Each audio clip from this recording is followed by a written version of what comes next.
bulijjo ziba ssaawa 11 kutuuka ssaawa 12 buli Tuesday nga tuyiga ebigambo bino eby'obunnabbi obw'ekiseera kino. Neebaza Mukama akusobozesezza okubeera ku Lutimbe lwa Muntu TV olunaku olwaleero, tusobole okutambulira wamu mu by'okuyiga bino eno ebikulu era bw'obunnabbi bw'ekiseera kino kitulimu.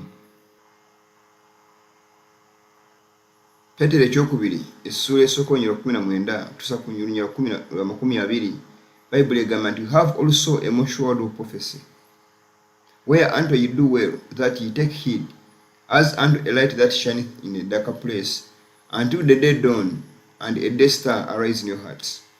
Obunabbi bagamba abantu ate bunyoole si buno obunabbi Mukama bwe yayogerako. Babagamba kutwala kyamagero kyo, kubalabula kufuna visa, kubabuulira biki byegenda okubeera bulungi mu maaso. Mukama si obunabbi bwayogerako.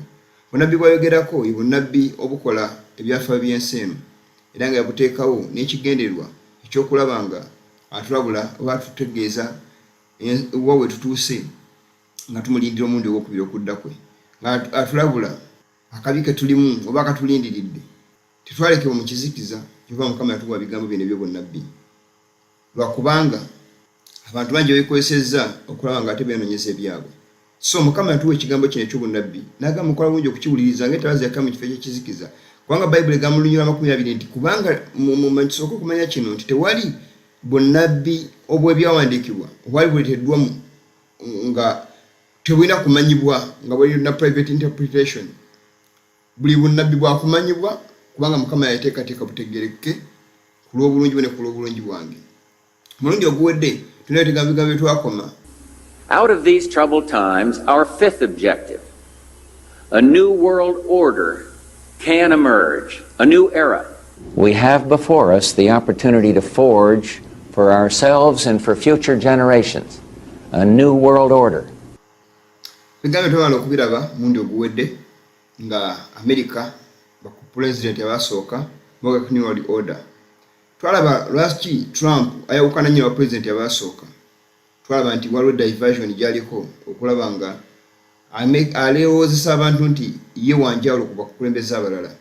Twalaba obutambi bungi omundi oguwedde nga Trump agamba avumirira climate change, nga avumirira vaccinations. One of the most urgent tasks, not only for our movement, but for our country, is to decisively defeat the climate hysteria hoax. Vaccination. Avumirira ebisiyaga. Avumirira nenga tumanyizo neze agenda za new world order. Era bamusooka bonaona bazipromotinga nga mumaze okuwulya Bush ngayogera ku new world order. New world order erimu ebintu bingi nnyo okukendeza ku bungi bw'abantu ng'eyita mu kujjanjaba through medical industry. Okuyita mu kujjanjaba bagenda kukendeza ku bungi bw'abantu. Eyo emu ku agenda ze balina eziri ku lisiti yaabwe. Era endwadde zitulaba ezikuliyetingibwa. Endwadde zino eno zirina program lwaki ziteekebwawo. Medical industry bagiteekateeka n'ekigendererwa ekyokulaba nga bakendeza ku bungi bw'abantu mu kyambalo ky'okuba nti bajjanjaba abantu basobola okuwonyezebwa. So kino njala mukitegeere mwenna abala programu eno nti medical industry kimu, mu by'eddiini kyakubiri, byonna basetinza agenda ebyobufuzi bitambula ku script yaabwe. Tibaana bagamba mundi oguwedde nti tewali mukulembeze agenda fuga America nga si bamutaddeko. Trump be bamusetinga. Bonna bazibafuga nabagamba mundi oguwedde nti twasembayo okulaba abakulembeze abasembayo okufuga kwaliko Kennedy ne ba Lincoln be basembayo okufuga America nga ddala bali genuine, bali tebalinamu senya bwa papa yonna yonna. Jukira nabaga omundi oguwedde nga tusoma lwaki America Trump n'abakulembeze kati abaliko bali organized by the Catholic Church.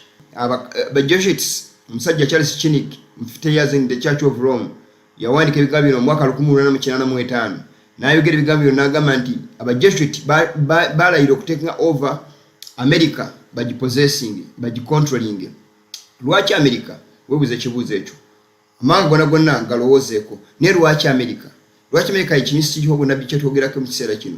Ye bunabbi wa Kulusolo 13 bwe tuze tulabako ebbanga lyonna nga Bayibuli yogera ku America ng'ensolo yava mu nsi.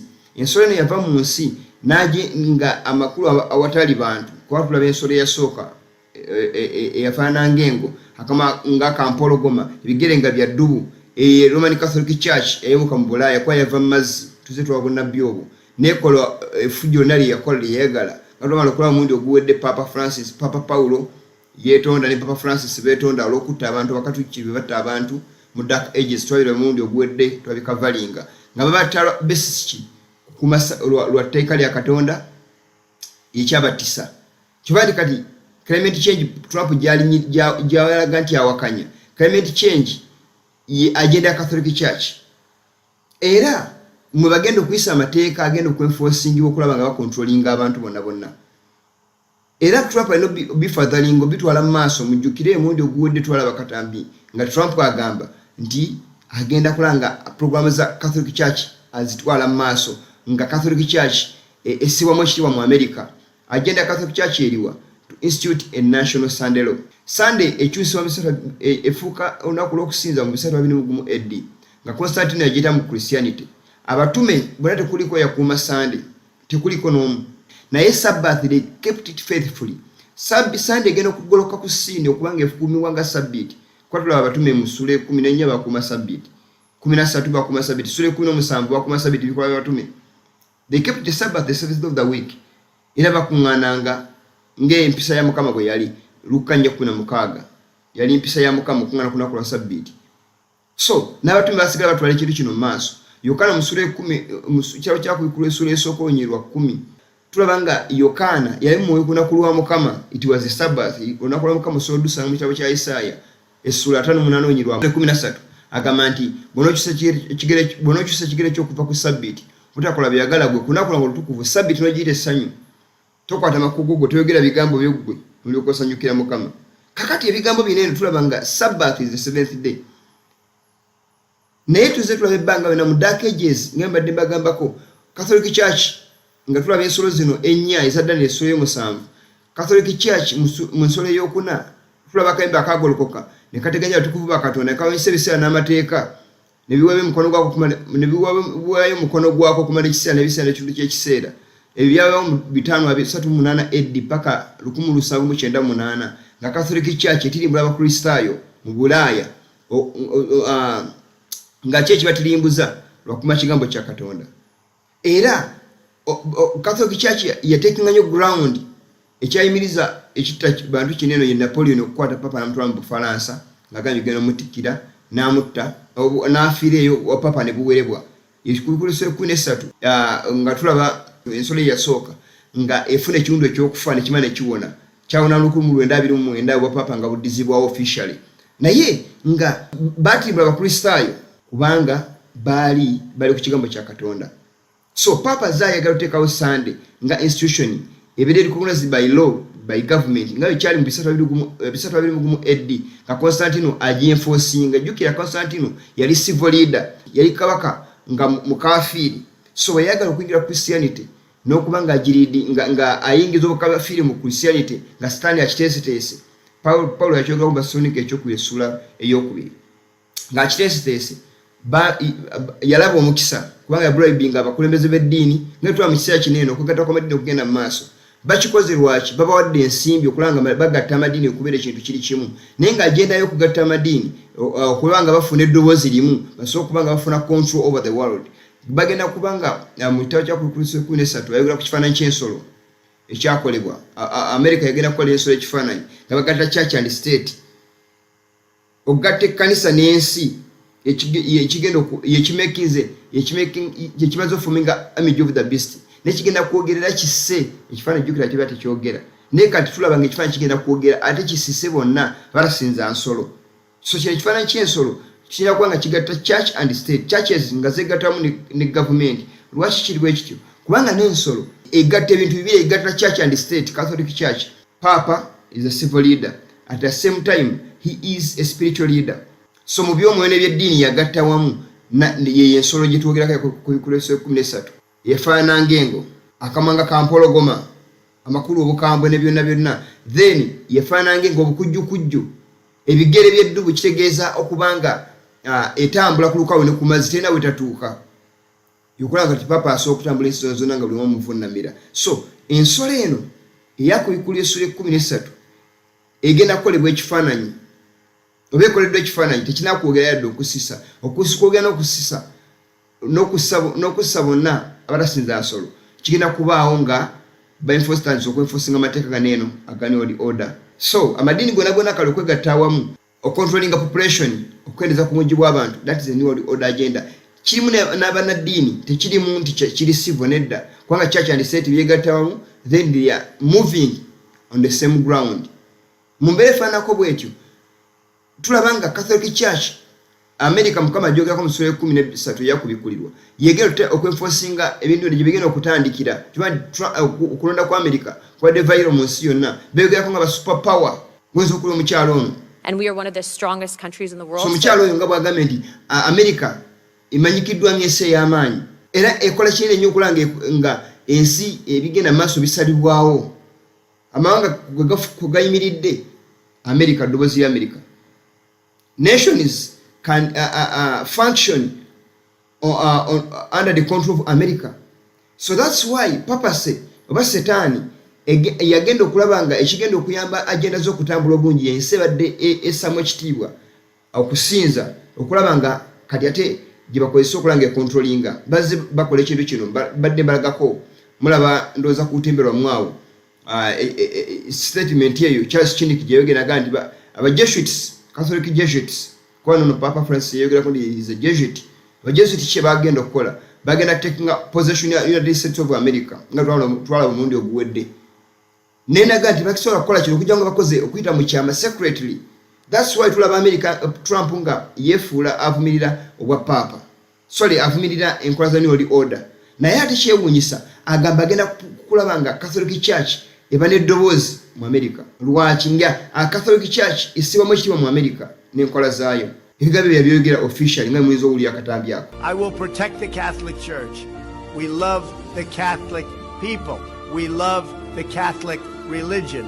And above all, we respect it greatly. So bwabanga yagamba nti America egenda kubeera nga recognized Catholic Church ng'agamba nti agisaamu nnyo ekitiibwa era agirespectinga kikyagenda okukola okulaba nga mateeka New World Order gayita climate change program ziyita. Papa yagamba atya Papa ayakusawo Sunday ng'etteeka ery'okusinza n'eki kye yagamba bwe tuba tutunudde olabe ku lutimbe lwo Papa agamba mu Laudato Si climate change encyclical page 237 gye yalinga abuulira ebbanga lyonna ng'ajogerako yagamba nti on Sunday our participation in the Eucharist has a special importance. Sunday, like the Jewish Sabbath, Sunday nga sabiti y'Abayudaaya is meant to be a day which heals our relationship with God. Sunday ng'olunaku lw'Abayudaaya jjukira Mukama yagamba olunaku olw'omusanvu Mukama yagamba ennaku mukaaga mukole olw'omusanvu muwummule. So kyolaba Papa agamba Sunday like the Jewish Sabbath agamba otuba tujjukira Papa Benedicto yagamba nti Sunday yali United Nations Charter gye baagira UN jjukira ekola Papa twabala malobera mundi oguwedde kakati bagamba nti bagenda kuyisa a law which will govern all governments nga principles zayo bazijje ku tteeka lya Katonda. Papa Benedicto wati wayogera ali mu UN nga principles ziteeka lino lye bagenda okukola bazikopye ku mpisa ya Katonda yegamba etya nnaku mukaaga mukole olw'omusanvu muwummule. So New World Order agenda ne Sunday nga tugiraba bagamba nti balina okukola Sunday n'okuba nga teri kukola emmotoka ziyimirire bizinesi ziggalwewo abantu sobola okuba nga basinkana Katonda waabwe nga basinkana ne family babeere nga basobola okubeera awamu bakole ennaku mukaaga. Trump mujjukira Messianic video agamba he will work 6 days and go to church on Sunday and finish a hard week's work by attending church on Sunday, by attending church on Sunday, by attending church on Sunday. So bino ebintu byonna ebyo bikolebwa naye abantu bangi bambi tebali aware ku byo era Trump muyinza omuwulira mu katambi kaneeno yeeyita atya. I believe in God. I am Christian. I'm a Protestant. I'm very proud of it. Presbyterian to be exact. I'm Presbyterian. Boy, that's down the middle of the road, folks, in all fairness. I mean, Seventh-day Adventist, I don't know about. Seventh-day Adventist, I don't know about. Omusajja agambye ono, he's a Protestant. Namuyinza okuba mumuwulidde. Alaga nti ali mukristaayo akkiriza mu Katonda. Neso kabuze kibuzo kikyawakanya. He has said that he is a Protestant. Muwakanyi awakanyaki. A Protestant abasooka kwaga mu Presbyterian, which is right, kubanga abafounders b'ebibiina ebyo they are really genuine Protestants. Bawakanya nnyo enkola za ekereziya era omutwe pioneer buttibwa Martin Luther, William, Wycliffe, Huss, olabandoza. But in Black Catholic Church, where we are true Protestants, bawakanya enkola za Catholic Church. Naye neno ono Protestant agamba agenda kubanga nemulaba mule mu katambi ako. Agamba agenda kubanga asamu Catholic Church ngebeera popular mu America nga Catholic Church esibamu ekitibwa mu America. Abasooka kye batakola. America Foundation kwe yazimbibwa nga okuwulira Trump nga anenya foundation abasooka gye bazimba yali corrupt etali ntuufu. Ajivumirira. Relationship with God. I have great relationship with the evangelicals. And I go to church a lot, always on Christmas, always on Easter, always when there's a major occasion, and during the Sundays. I'm a Sunday church. Sundays, I'm a Sunday church. Mudi bigabya gambi. Trump agenda ku Sunday. The same issue Papa ja promoting. So Protestants, we will government you are a Protestant nga you are a Sunday keeper. Oli Protestant nga oli muli wambizi. Oli Protestant ngo okolagana wa Papa. You are not a Protestant. Eto Protestant yayokanye enkola za Catholic Church zona no usamize bwayo. Christmas ngo church promoting nga Christmas ugamage mazalo ga Yesu. You are not a Protestant. Oli ecuminical movement. Trump naye mu katambi akasose agambye nti he's a Methodist. Amanyama ebina birala bimanyi. Nagane tamanyi SDA Church. Tajimanyi eyo. Sorry, SDA Trump gyatamanyi. Webuze kibuzo ekyo. Trump agambye nti SDA tajimanyi. Naye ne bitambi bibiri mwejagadde mbalageko mutegeere SDA Trump gyatamanyi entufu yeriwa. Fina SDA za mirundi ebiri. Eriwa Trump gyatamanyi wiza akatambi kaneno. Pastor Maka mu Uganda yali ku mukono gwa kumakando nga bajjukira abalwadde ba siriimu n'okulaba mu nsi yonna gwali kitanto mwaka guli oguwedde. Naye agambye esteemed cultural and religious leaders bali bakunganye ne bigambo njaga mu Trump muulidde nga gatamanyi SDA.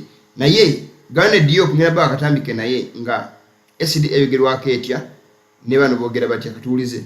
We stand here on behalf of the Interreligious Council to bring you greetings from a body that unites all major faiths in Uganda.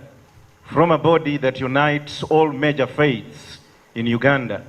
Mude Wagambi, Interreligious Council of Uganda, it is a body that unites all major faiths in Uganda. Major, akagamba ko mukalo quoting ebulungi. Lwaki kibeera kino kigatta major faiths kubanga zimaze okukanya awo okutambulira awamu. So bekiwanga Interreligious Council of Uganda egatta major organizations, regions ezimanyikiddwa eziri major. Trump agambye tamanyi ba 70th day. Kyokka akolera Papa.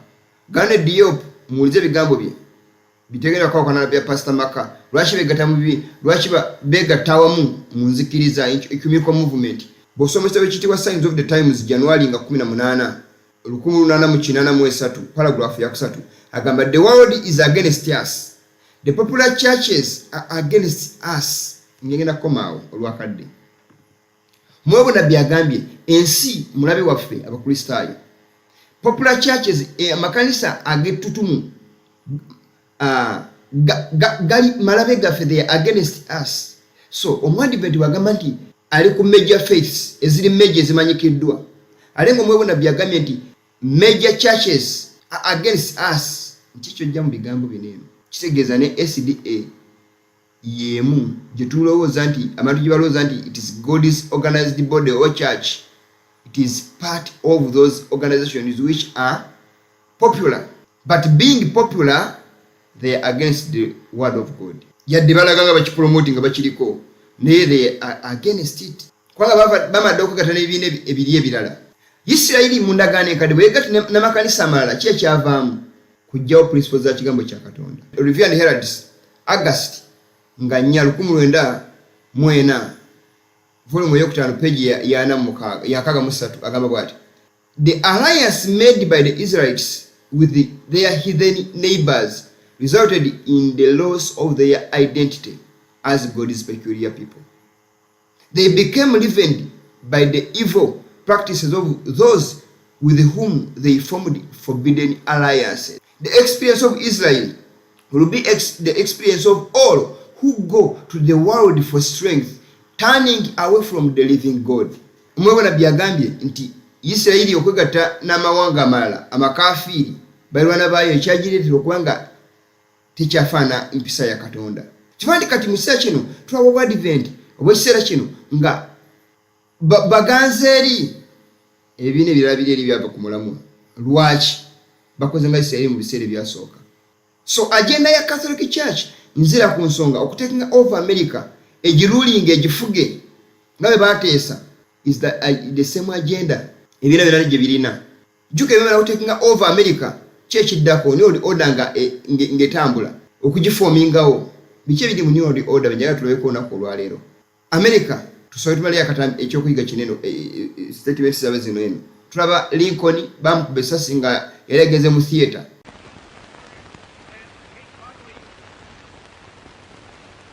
Mizannyo ng'enzola ku lutimbe lwo bwatyo we assassinatingibwa. Kennedy yali ali mu open roof car nga agenda nga amaze okusigula ava ku mukolo bantu bamukubira emisengola ku lutimbe lwawe.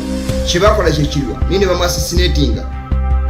Donald Trump wakugamba nti bamukuba essasi lyali faking nga nabagamba essasi lya bugingo. Lwaki? Kubanga buli muntu yenna gwe bagadde okwassinatinga tebasobola kumisinga ya target. Era Trump bwagamba nti akakanyakoza n'oda tiyali simatusi ssasi lye bamukuba bali bakuba era liri ekikulu. Omusajja we yakuba essasi yadde bamutta yali mu planning yali mu setting kuba bamala okukozesa asobola okutta. Ezo ze geemu zaabwe ze bazannya ebbanga lyonna tebeesigika asobola okutta nga bamaze okukola emizannyo gyabwe gyonna gye baba baagala.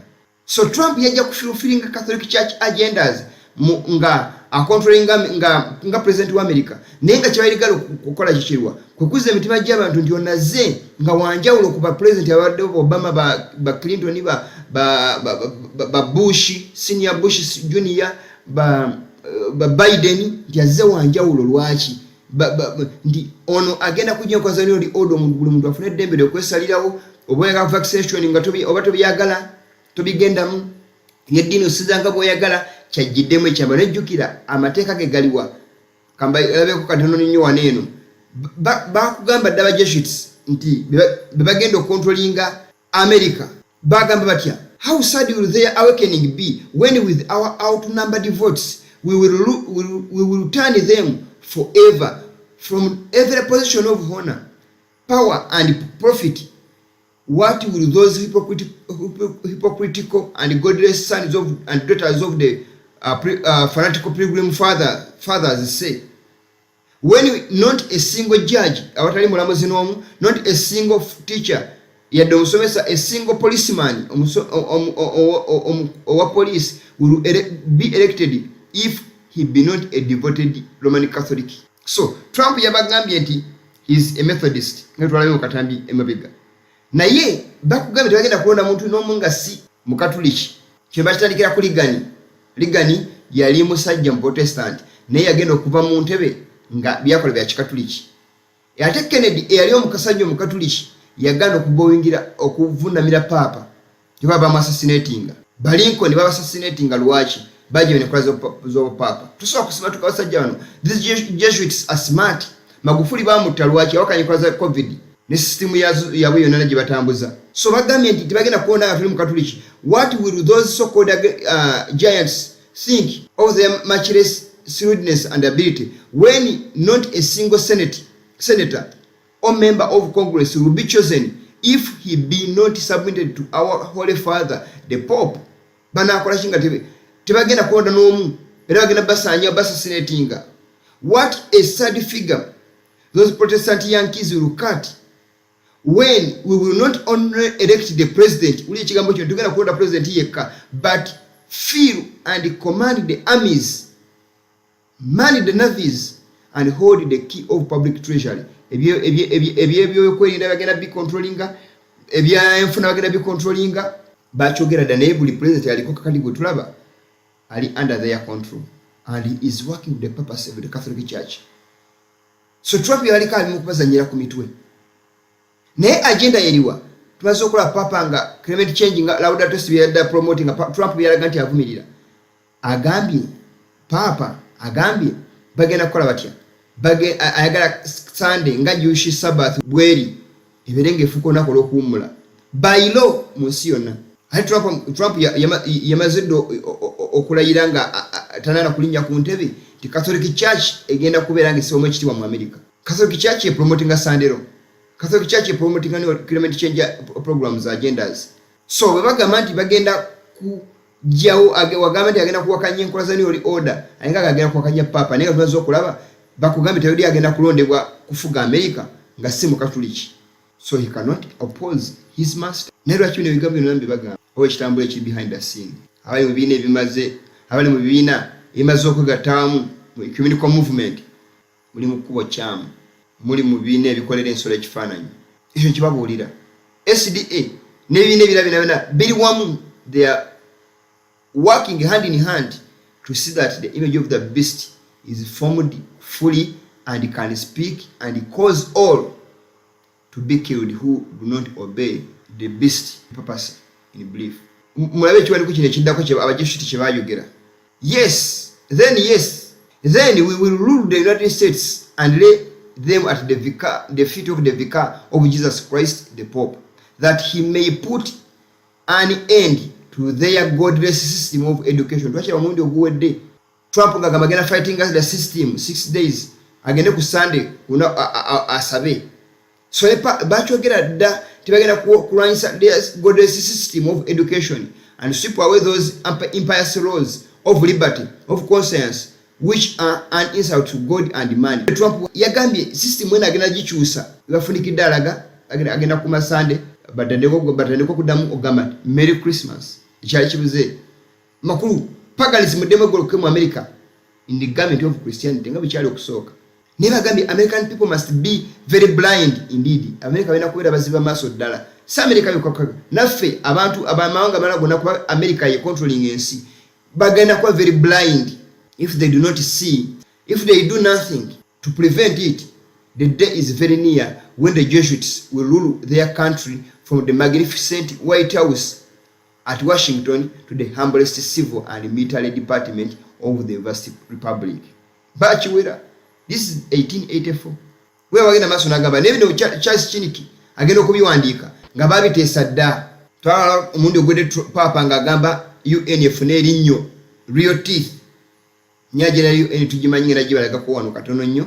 Najira ko nga mfundikira na medical byansi janja UN agenda yeriwa depopulating the earth. UN agenda kuteekawo Sunday law twamalizo bira papa nabibagamye ku Papa Benedicto nga ayogera ku UN ntetekewo etteeka erigenda controlling ensi na papa agambye UN efune erinnyo. Trump avumira UN nenga papa gwagamba agenda kumusamu ekitiibwa promoting UN na agenda zayo zonna tendeza kubunjiwa abantu kuteekawo ntalo kuteekawo order gye bagani order mpaze bigambo bino bannaye bye bagamba mbitwale ng'ensonga enkulu. Kwa bigambo bimwe ebyabawo mu biseera by'abaana ba Isirayiri kunyuma kigambo kyakati osoma testimony namba 27 mwaka 1878 wobo nabbi agamba nti when the priests and the people heard the message that Jeremiah delivered to them in the name of the Lord, they were very angry and declared that he should die. Kwa yalagula wiku siro gye bali bagala ekibuga kyabwe nga ate abagamba kigenda kuzikirizibwa Mukama bw'agambye ekyabasanyusa era bafundikira bagala kuta Yeremiya. Lwobula ebigambo by'amazima obeera mulabe wansi. Kibala nti wana afundikira agamba thus was the message of God despised, and the servant with whom he entrusted it threatened with death. The priests, the unfaithful prophets, and all the people turned in wrath upon him who would not speak to them smooth things and prophesy deceit. Nti bonabona abantu bamukyukira Yeremiya lwaki bannabbi bonna abafere nga bannabbi b'ekiseera kino abantu bonna n'abafuga bakyukira Yeremiya bamukyawa lwaki yetayalagula bye baagala twala ekyamagero kino ebirala byonna mukama akwagala yadde oli mujemu ebisiyo yogera naye kuba yogera amazima bamukyawa Yeremiya bayagala n'okumutta kati yabalagula byoweevu bye byetaaga kuwulira ebigambo byetwogera waneeno biri ready okuwulira lwaki bantu abasinga tebagala kufiirwa obulamu bwabwe baganya okubeera mikwano gy'ensi nijjuka Bayibuli egamba mukwano gy'ensi bulabe bwa Katonda bw'obeera mukwano gw'ensi ofuka mulabe wa Katonda UN egenda controlling etya katuddeyo katunoonye tulabe lwaki amadini gagattiddwa wamu kubanga gali gafomingibwa gabeere bode emu kyekigenda mu maaso. The first ever Millennium World Peace Summit of religious and spiritual leaders took place at the United Nations in August, and some believe it marked the first major step toward a movement to usher in a global spiritual body that may one day speak for all religions. Robert McGinnis with the Family Research Council says it appears the hidden agenda is to unite people under one religious organization so they will peacefully accept UN goals such as population control.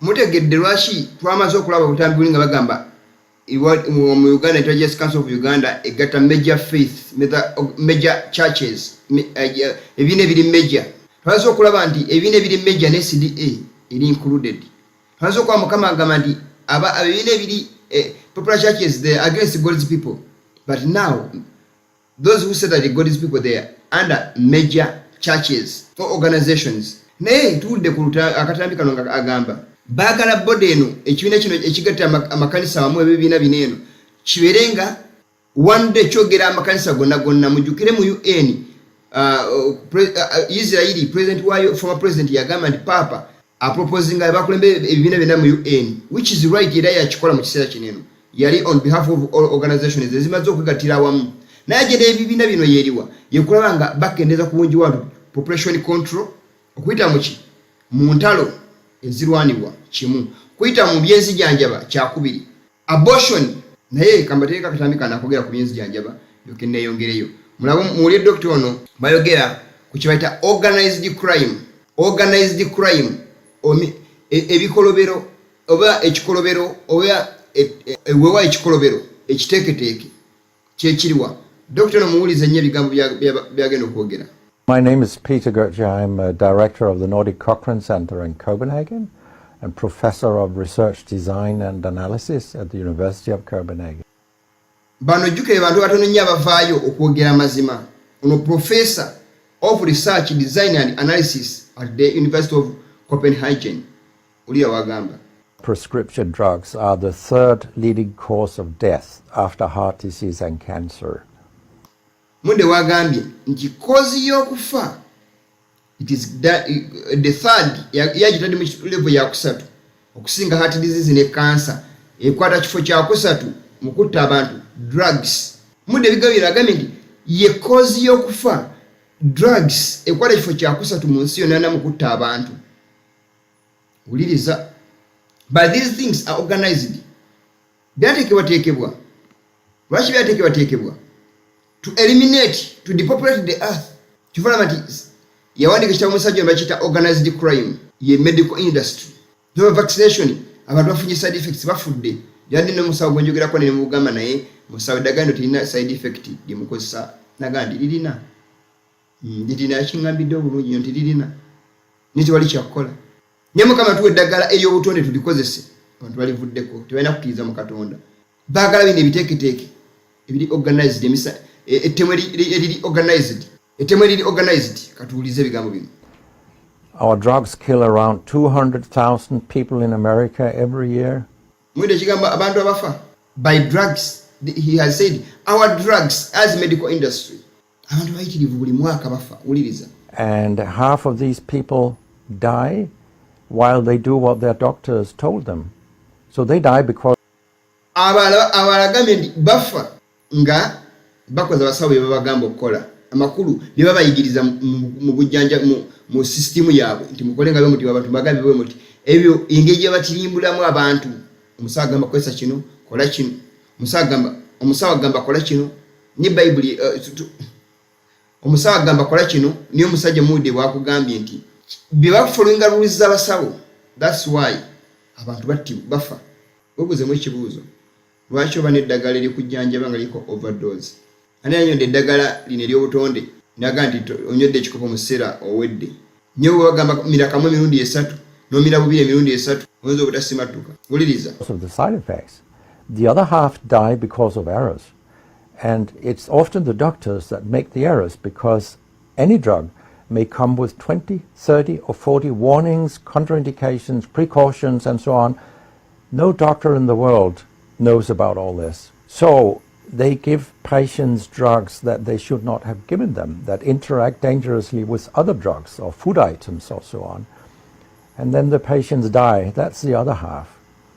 So the other thing I found out 2 years ago was that much of what the drug industry does fulfills the criteria for organized crime in US law. And they behave in many ways like the mafia does. They corrupt everyone they can corrupt. They have bought every type of person, even including ministers of health in some countries.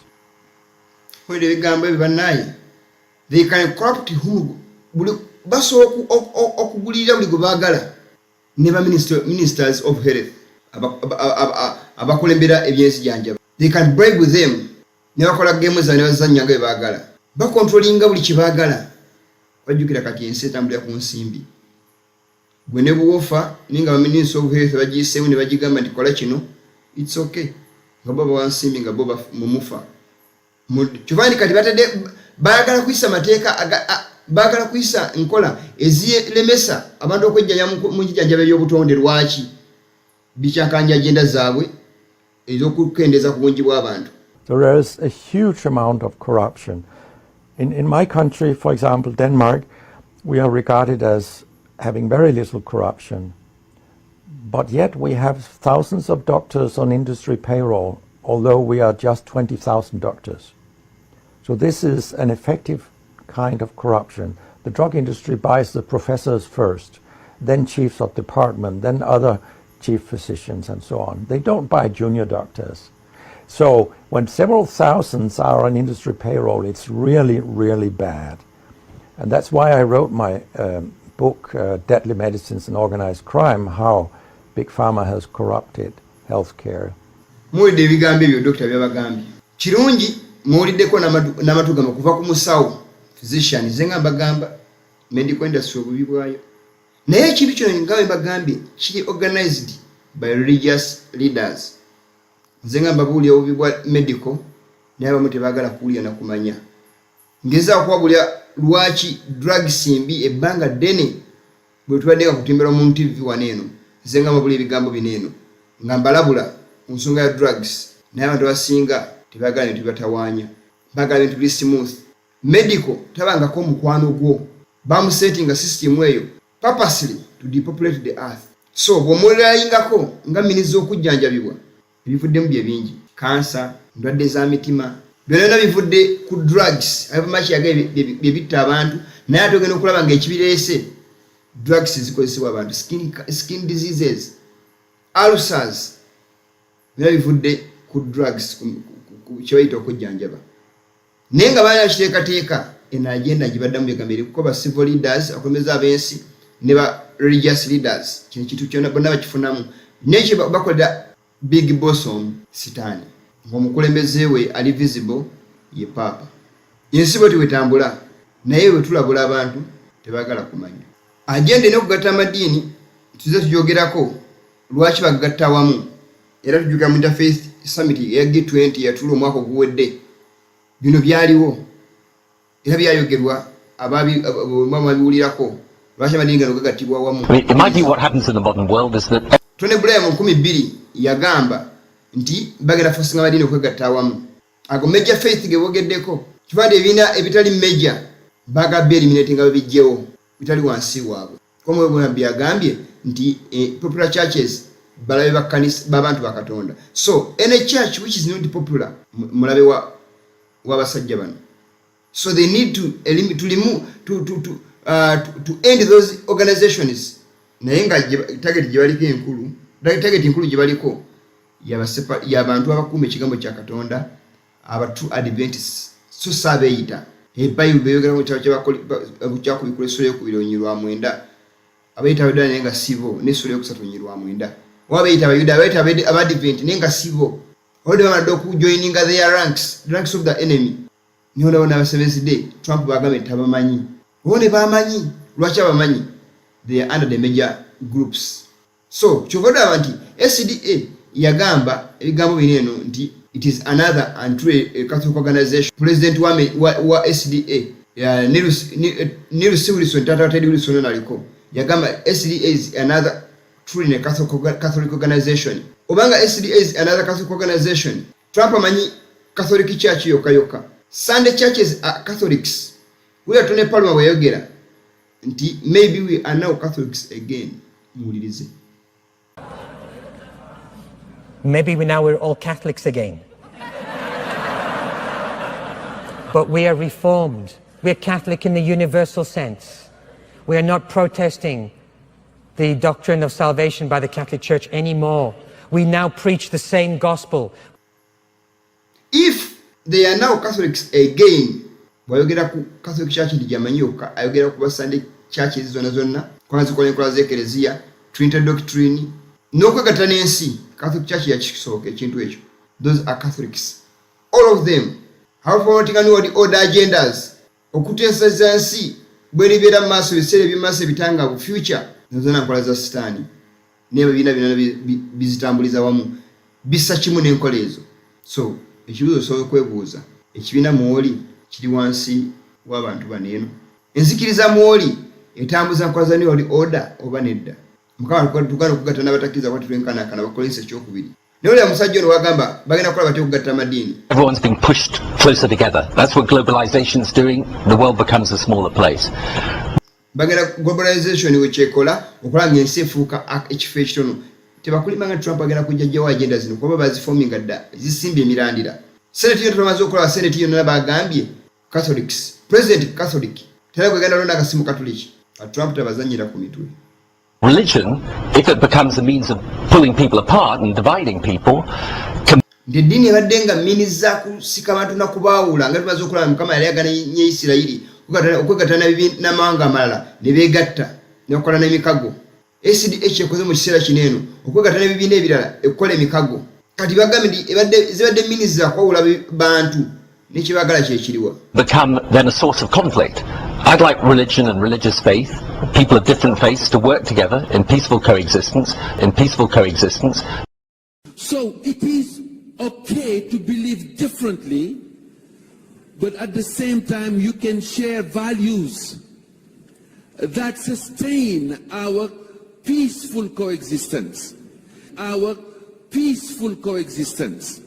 And make religion a source of reconciliation and a source of peace. And to talk to one another. What we've got to do, both in our foreign policy, but also in things like this Faith Foundation, trying to bring people, Muslims, Christians, Jews, other religious faiths together, we've got to create the circumstances in which those people that believe in a modern future for that region succeed, and those people who are the extremists are put into retreat.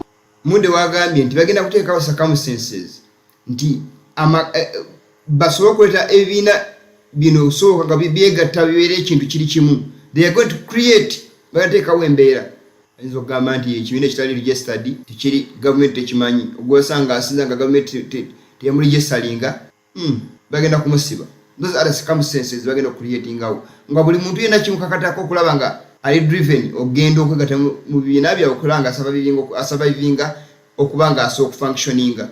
Naye nga kibagala kyekiriwa those who preach the truth, the remnants of God, who are styling the eye of the dragon.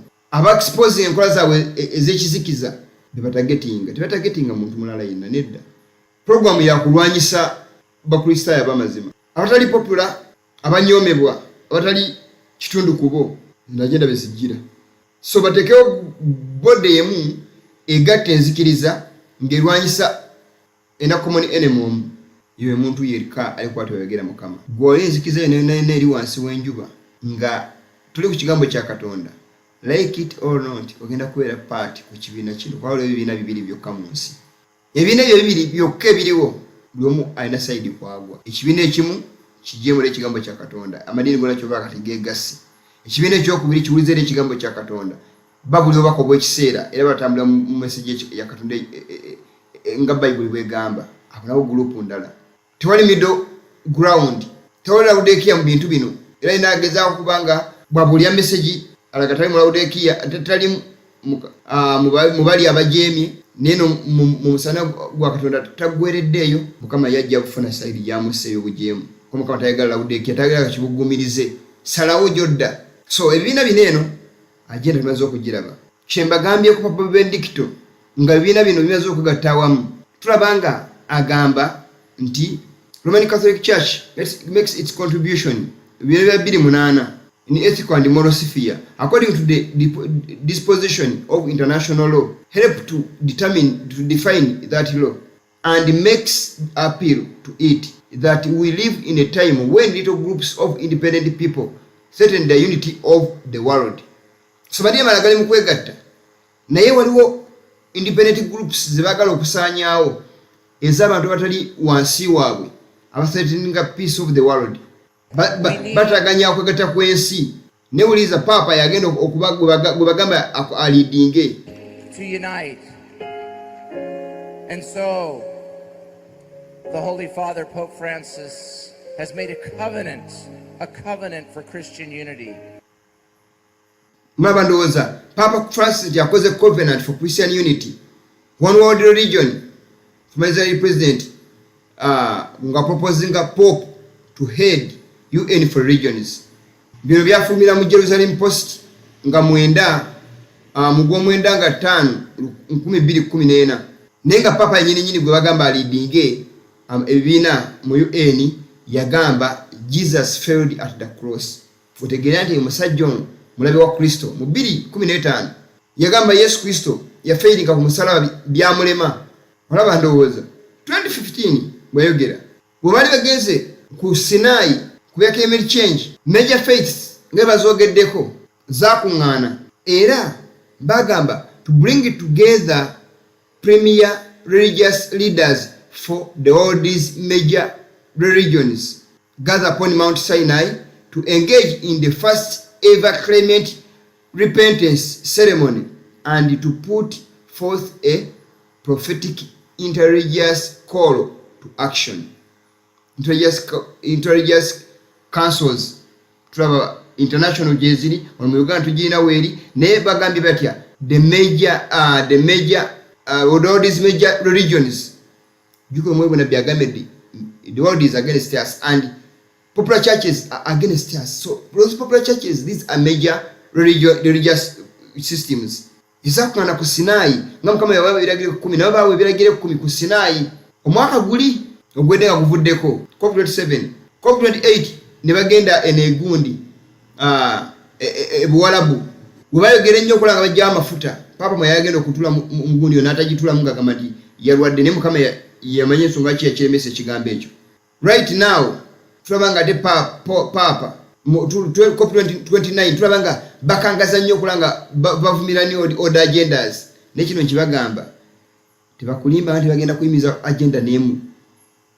President abenjawulo twalanga babyogerako nga Trump wakangaza nejjukira eno diversion obuzaabuza abantu okulabanga ekituufu tebakitegeera. So ne Mukama agambye timwe abakazi abenzi temukimanyi nti mukono gw'ensi walaba eri Katonda. Omuntu yenna bwafuka mukono gw'ensi bweyefula mukono gw'ensi afuka mulabe wa Katonda. Muyinza okulya ku butambi obwo nga SDA egamba they make friends ne Tedison yakyogera nti there is a difference of making friends and a communal movement bibiri byanjawulo ne even making friends worldly friends Mukama akigana. To understand the great difference between making friends with government and other religious leaders and on the other side ecumenism. Nibo bagamba you can make friends, it's okay.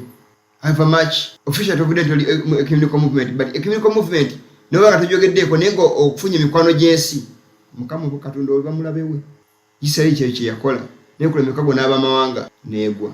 Yesu bwe yajja ku nsi okufiira abantu be Isirayiri yagaba tera kabaka ena Kaisali neyegana Katonda. Isirayiri y'omulembe guno nayo kyekoze. Sunday movement is now making its way in darkness. Agenda 30 gibatambuza. The leaders are considering the true issue. Abakulembeze amadini bakwese ensonga eno ensonga gye mulaba ku lutimbe bwa Papa ensolo gye ne bagambye eyokusatu ensolo yasooka yava mu mazzi amazzi be bantu kubikula 17 omukazi oli kwatudde malaya Catholic Church atudde ku nsolo amakulu ye controlling abakabaka b'ensi abe ekigambo ekyo gitulaba ebirigenda mu maaso mu nsi oba bitunuulidde biriviringa ekiri behind the scene naye ate abantu baagala kumanya bigenda mu maaso mu kizikiza bogezaako bebalaga gw'omulabe waabwe naye nsaba Katonda akulungamya kumuwewa amagezi otegere ebigambo bineeno kubanga bya bulungi bwo.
So agenda yokendeza ku bungi bw'abantu tulaba Kamala Harris adabisa Trump mu kalulu ng'ajogera cut and plain gwenzo okuza Trump ne Kamala badde banjawulo kwa Trump ayogedde nga fifalinga nyensi abantu alaga agenda bawe dembe lyabwe Harris ng'ayogera against ng'alaga agenda twamasa enkola za new order webigambo bineeno. When we invest in clean energy and electric vehicles and reduce population and reduce mune wagambye nti investing in clean energy nga baga climate change program tuzimanyi and reduce population tukendeza ne kubungi bw'abantu population, more of our children can breathe clean air and drink clean water. Mwede kyagambye abaana baabwe bagenda kusobola okubanga banywa amazzi amalungi nga biwulidde bw'abeeyogedde. Their children our children tategeeza ku baana bo gwali ne Uganda abaabwe agambye our children can drink clean energy clean water ng'akeereza ku bungi bw'abantu. Settlement eno kyewuunyisa SDA yagiwagira mu mwaka 1989 yagamba though we walk the fence nokone atambula tulina enkomerezo tukugira Adventists lean towards abortion rather than against it. They were basically kukyokujjamu embuto okusinga okukiwakanya because we realize we are confronted by big problems of hunger and overpopulation. Kwa tulabanga tulumbiddwa ebizibu ebinene ng'enjala n'omujjuzo gw'abantu. We do not oppose family planning but SDA tewakanya nkola ya kizaala gumba and appropriate endeavors to control population. Ne kafeena ayinza okukolebwa okulaba nga bakendeza ku bungi bw'abantu. SDA yakifumya mu Spectrum akatabo kaabwako mu 19 May 1997 page ya 8 paka na mukaga ebigambo byenda ku ebiri byafulumizibwa. Somwe mulade ensinga yakendeza ku bungi bw'abantu SDA ebiwagira tubandi eri party ku major organizations ezimanyikiddwa major churches abalowooza nti it's God's organization it's normal yakivaako dda. This is what convinces people to accept, to legitimize total biometric surveillance. If we want to stop this epidemic, we need not just to monitor people, we need to monitor what's happening under their skin, their body. Mujukire COVID bade monitoringa abantu kuba monitoringa okubalaba movements zaabwe bagate bigenda kuma ku monitoringa physical gundi kungulu kokka naye ne munda kyebogedde ko ali swab n'abalala nti they are going to control to see chicholowoza. Temperature, like we walked in here, we had to go through a body temperature test. Now they are using it to see whether you have the coronavirus. But exactly the same technology can determine what you think about the government. You know, anger is a biological phenomena just mwede ndoza control gye tugenda mwesi weegenda nti nekyolowooza osobola okuba nga olowooza bwe ku gavumenti baagala bategeere olowooza otya. Nyajjukira Mukama yali agamye Satan access ku ntegeera yaffe era so ategeera kikyolowooza nekyebagala kikirwa kusamu implant kubanga omuntu obwongo bwasobola obutaapinga nga bawuliza kyotegeera byolowooza byonna nga babisobola obicontrolling obimanya and they know how they can control. Like disease. It's not some spiritual thing out there.